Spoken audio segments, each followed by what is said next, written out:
Good morning ಸ್ನೇಹಿತರೆ. Spiti ರೈಡಿನ episode 2.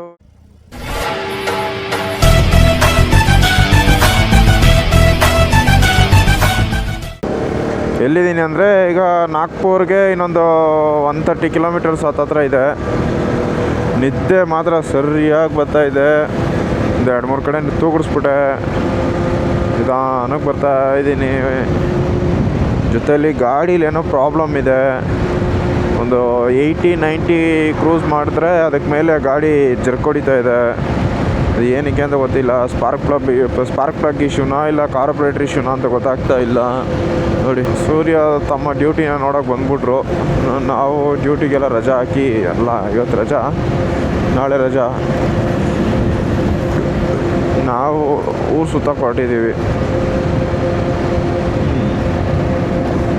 ಸರಿ ಬನ್ನಿ, ಇನ್ನೇನಿಲ್ಲ, ಅಷ್ಟೇ. ಇದೇ ರೂಟೆ. ಲಾಸ್ಟ್ ಟೈಮು ಪ್ರಯಾಗ್ರಾಜ್ಗೂ ತೊಗೊಂಡಿದ್ದೆ ರೂಟೆ. ಇನ್ನೇನಿಲ್ಲ, ಜಸ್ಟು ನಾನು ನಾಗ್ಪುರ್ ಹೋದ್ಮೇಲೆ ಗ್ಯಾರೇಜ್ ಸಿಗುತ್ತೋ ಅದು ನೋಡ್ತೀನಿ ಫಸ್ಟು. ಗ್ಯಾರೇಜ್ ಸಿಗಬೇಕು ಫಸ್ಟು. ಗ್ಯಾರೇಜಲ್ಲಿ ಏನಕ್ಕೆ ಈ ಥರ ಆಗ್ತಾಯಿದೆ ಅಂತ ಹೇಳ್ಬಿಟ್ಟು ತೋರಿಸ್ಬೇಕು. ಅದಾದಮೇಲೆ ನೆಕ್ಸ್ಟ್ ಫರ್ದರ್ ಏನು ಮಾಡೋದು ಅಂತ ಡಿಸೈಡ್ ಮಾಡಬೇಕು. ಮೇಜರ್ ಏನಾದ್ರು ಇತ್ತು ಅಂತಂದರೆ ಸೊ ಅದನ್ನು ಹೇಳ್ಬಾರ್ದು, ಬೇಡ. ಮೈನರ್ ಏನಾರು ಇತ್ತು ಅಂದರೆ ರೆಡಿ ಮಾಡಿಸ್ಕೊಂಡು ಹೋಗ್ತೀನಿ.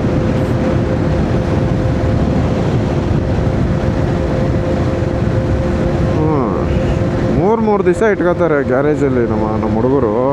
ಆ ಗಾಡೀಲಿ ಏನು ಪ್ರಾಬ್ಲಮ್ ಆಗಿದೆ ಅಂತ ಚೆಕ್ ಮಾಡೋದಕ್ಕೆ ಇದಿಲ್ಲ, ಮಾಡಿದ್ದೀನಿ ಅಂತಾರೆ. ನೋಡೋಣ, ನಾವು ರೈಡಿಗೆ ಬಂದಾಗ ನಮಗೆ ಒಂದೊಂದೇ ಅನುಭವಿಸ್ತೀವಿ. ರೋಡ್ ಸರ್ವಿಸಿಗೆ ಕೊಡದೇ ಇದ್ದಿದ್ರೇ ಗಾಡಿ ಚೆನ್ನಾಗಿರ್ತಿತ್ತೇನೋಪ್ಪ.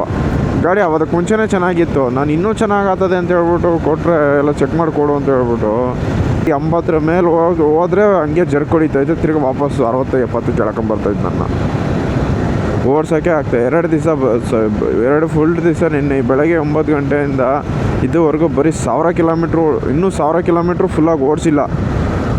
ಬೇಜಾರಾಗೋಯ್ತು ನನಗಂತೂ. ನಾನು ಇಷ್ಟೊತ್ತಿಗೆ ನಾಗ್ಪುರ್ ರೀಚ್ ಆಗಬೇಕು ಹಂಗೆಲ್ಲ ಅಂದ್ಕೊಂಡಿದ್ದೆ.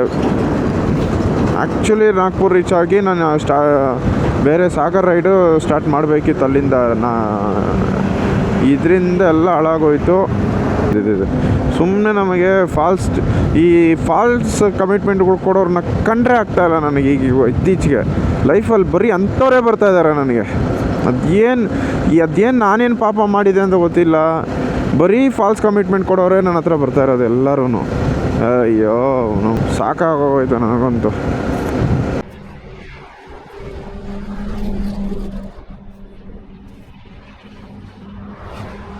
ನಮಸ್ಕಾರ ಗುರು. ಯಾವುದಪ್ಪ ಇದು ಹೈವೇ? ಇದು ಎಕ್ಸ್ಪ್ರೆಸ್ ವೇ ಯಾವುದಂತ ಗೊತ್ತಿಲ್ಲ. Bundelkhand express way towards Agra. Road ಚೆನ್ನಾಗಿದೆ. ಬೋರ್ ಹೊಡೆಯುತ್ತಾದರೆ ಯಾರೂ ಇರಲ್ಲ ನೋಡಿ. ಹಿಂಗಿರುತ್ತೆ.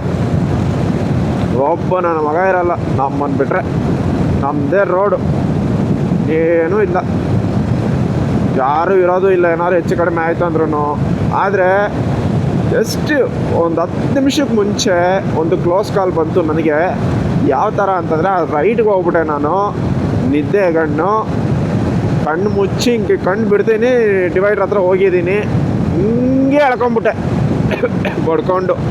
ಒಂದು ಕಡೆ ಸಾಂಗ್ ಓಡ್ತಾ ಇದೆ, ಅಯ್ಯಪ್ಪ ಸ್ವಾಮಿದು ಸಾಂಗ್ ಓಡ್ತಾ ಇದೆ ಜೋರಾಗೆ. ವೈಸರ್ ತೆಗೆದು ಬಿಟ್ಟಿದ್ದೀನಿ, ಆದರೂ ನಿದ್ದೆ ಕಂಟ್ರೋಲ್ ಆಗಿಲ್ಲ. ರೈಡ್ ಹೋಗ್ಬಿಟ್ಟೆ ಫುಲ್ಲು. ಇನ್ನೊಂದು 1 ಇಂಚ್ ಅಷ್ಟೇ ಹೊಡೆಯೋದಕ್ಕೆ ಪಟ್ಟ. ನನಗೆ ಅದು ಯಾವ ಶಕ್ತಿ ಬಂದು ಕಾಪಾಡ್ದೋ ಗೊತ್ತಿಲ್ಲ. ನನ್ನ ಟಕ್ಕಂತ ಎಳ್ಕೊಂಬಿಟ್ಟೆ ಗಾಡಿನ.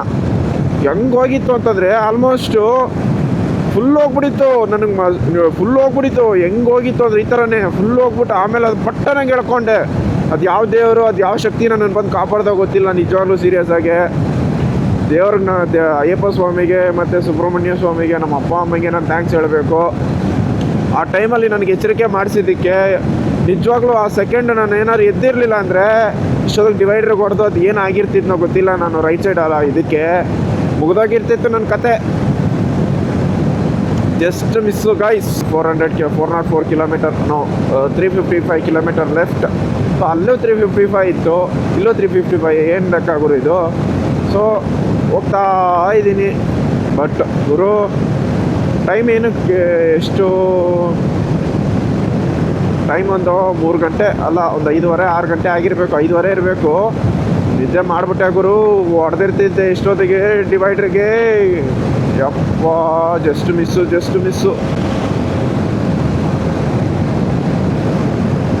ಇನ್ನೊಂದು ಸತಿ ಈ ತಪ್ಪು ಮಾಡಲ್ಲ. ಆದರೆ ಇದು 2ನೇದು ಇವತ್ತು ನಿನ್ನೆ ಬೆಳಗ್ಗೆನೇ ಒಂದು ಸತಿ ಆಯಿತು. ಅಂದರೆ ಇದು ಅಲ್ಲಿ ನಾಗ್ಪುರಲ್ಲಿ ಲೆಫ್ಟ್ಗೆ ಹೋಗ್ಬಿಟ್ಟೆ, ತಿರ್ಗಾ ನಿದ್ದೆ ಬರ್ತೈತೆ. ಲೆಫ್ಟ್ಗೆ ಹೋಗ್ಬಿಟ್ಟಿದೆ, ಬಟ್ ಹುಲ್ಲಿತ್ತು ಅಷ್ಟೇ, ಇನ್ನೇನಿಲ್ಲ.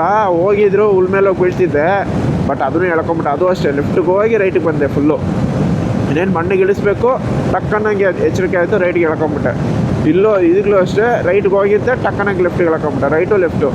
ಅಪ್ಪ, ಫಸ್ಟ್ ಟೈಮ್ ನನ್ನ ಲೈಫಲ್ಲಿ ನಿದ್ದೆಗಣ್ಣಲ್ಲಿ 2 ಸತಿ ಒಂದೇ ದಿವಸದಲ್ಲಿ 2 ಸತಿ ಕ್ಲೋಸ್ ಕಾಲ್ ಆಗಿರೋದು, ಜಸ್ಟ್ ಮಿಸ್ಸು. ಬಟ್ ಇದು ಬಂದು ಸಿವಿಯರಾಗಿ ಆಗಿದ್ರೆ ಬೆಳಗ್ಗೆದೇನು ಅಷ್ಟೊಂದೇನು ಆಗಿರಲ್ಲ. ಮೇ ಬಿ ಕೈ ತರ್ಚ್ಕೊಂಡು ಹೋಗಿರೋದು, ಬಿದ್ದಿದ್ದು ಅಷ್ಟೇ. ಬಟ್ ಇದೇನಾದರೂ ಆಗಿತ್ತು ಅಂತಂದರೆ ಸಂತು ನಾಳೆ ಇಲ್ಲ, ನಾಡ್ದಾಲು.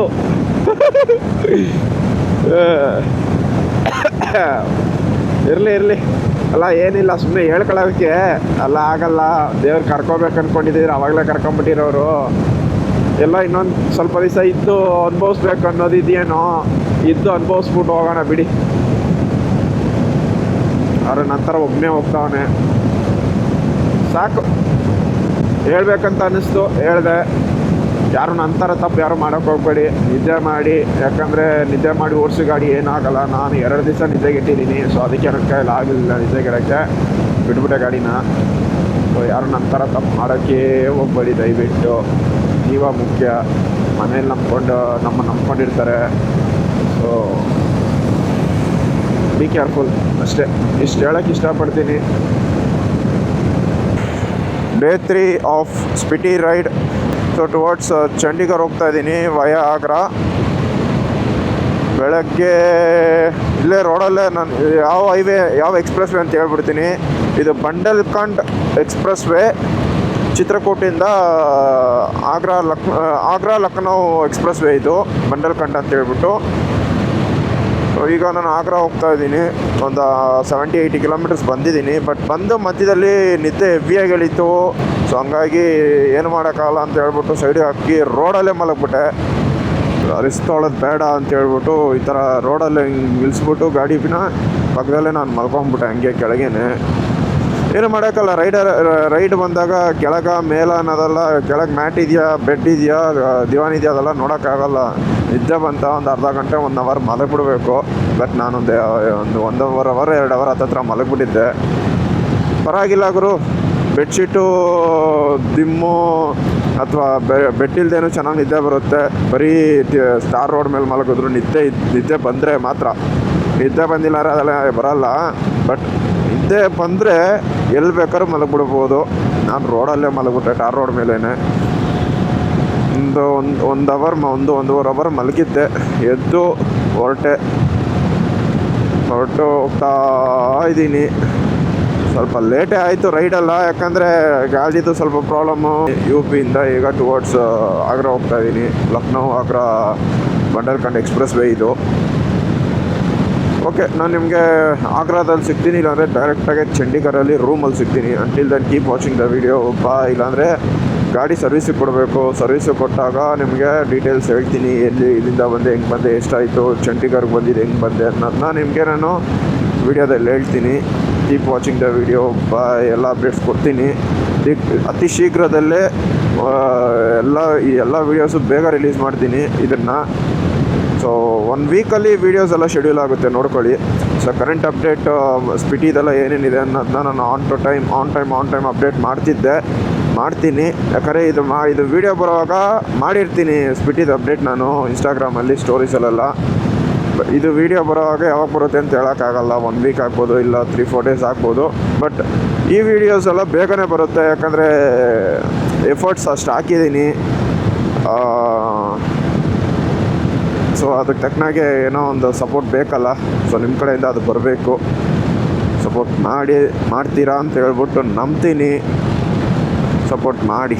ಮೋಟೋ ಬ್ಲಾಗ್ ಅಂದರೆ ಇದು, ಟ್ರಾವೆಲಿಂಗ್ ಅಂದರೆ ಇದು. ಸುಮ್ಮನೆ ಬೆಂಗಳೂರಲ್ಲಿ ಒಬ್ಬರನ್ನ ಗಾಡೀಲಿ ತಗೊಂಡು ಹೋಗಿ ಹೇಳ್ಬಿಟ್ಟು ಅವ್ರಿಗೋಗಿ ಪೆಟ್ರೋಲ್ ಕೊಟ್ಬಿಟ್ಟು ಅಣ್ಣ ಪೆಟ್ರೋಲ್ ಬೇಕನ್ನ ತಗೊಳ್ಳಿ ಅಣ್ಣ ಫ್ರೀಯಾಗಿ ಐತಣ್ಣ ಕೊಡ್ತೀನಿ ಅಣ್ಣ ಅನ್ನೋದೆಲ್ಲ ನಮಗೆ ಬರಲ್ಲ. ನಮಗೆ ಈ ಥರ ಒಬ್ಬೊಬ್ಬರೇ ಓಡಾಡೋದು ಮೋಟೋ ವ್ಲಾಗಿಂಗ್ ಅಂದರೆ ಇದು ಅಂತ ಅಂದ್ಕೊಂಡಿದ್ದೀವಿ. ನೋಡ್ಕೊಳ್ಳಿ ಅಷ್ಟೇ.